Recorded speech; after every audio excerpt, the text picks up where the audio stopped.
और सुन लो, बहुत से लोग होते हैं वो जुआ, लीख, खटमल, मच्छर, मक्खी, इनको मारने का उनको अभ्यास होता है।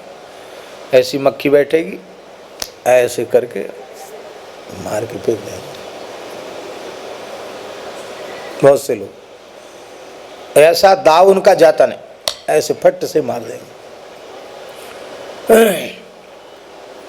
मक्खी आज वो तो एक लाइट भी आ गई है, वो लाइट में अपने आप जल जाते हैं, स्टेशनों पे लगी रहती है और भी कई जगह लगी, मक्खी मच्छर सब उसमें जल जाते। एक ऐसा चिड़िया बल्ला जैसा आता है, उससे भी ऐसे ऐसे घुमाते हैं, उससे भी मर जाते हैं।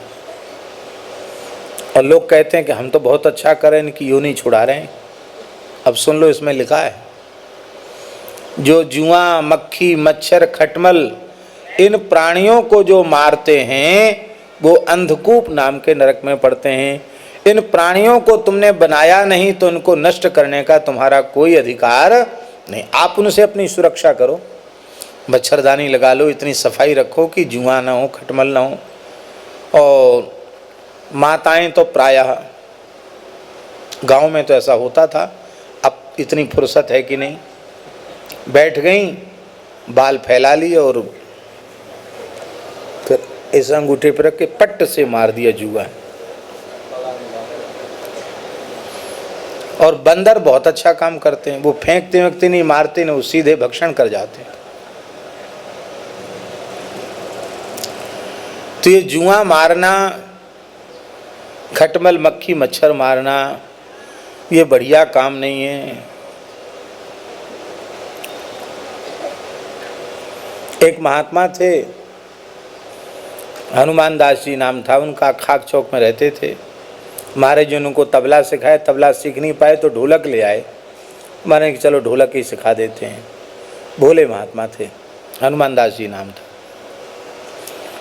वो ठीक से नहाते वहाते नहीं थे, उनकी जटाओं में ऐसे जुआ पड़ गए कि ऐसे झाड़ दें तो जुआ गिर जाए। महाराज जी को बताया, विद्यार्थी बोले ये बाबा त्याग जी का आसन यहाँ नहीं रखें, क्यों? जो जुआ इनके सबके जुआ हो जाएंगे।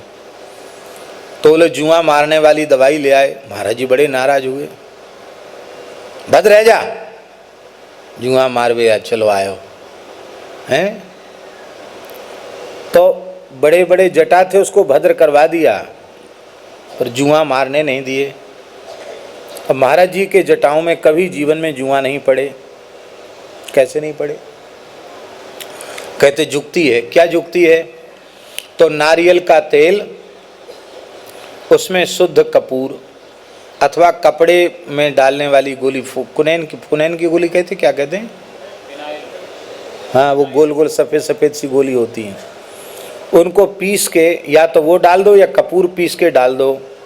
और हमारे कहते सप्ताह में एक बार ऐसे ऐसे कर दो, बस उनकी गंध रहेगी तो कभी कोई जीव केस में पड़ेंगे नहीं, ऐसा महाराज जी कहते थे। उनके तो जटा इतने विशाल थे, पहाड़ी बाबा महाराज के इधर जिनकी छवि है, आपको दर्शन हो रहा होगा, ऐसे गोल जटा बंधे हुए हैं।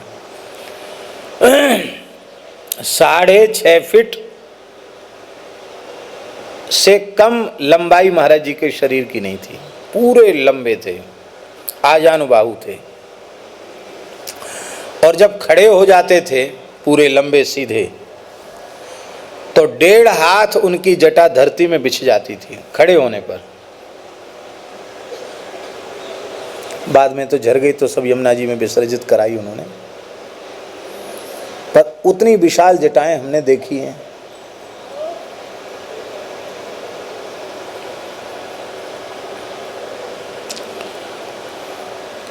बोलो भक्तवत्सल भगवान की।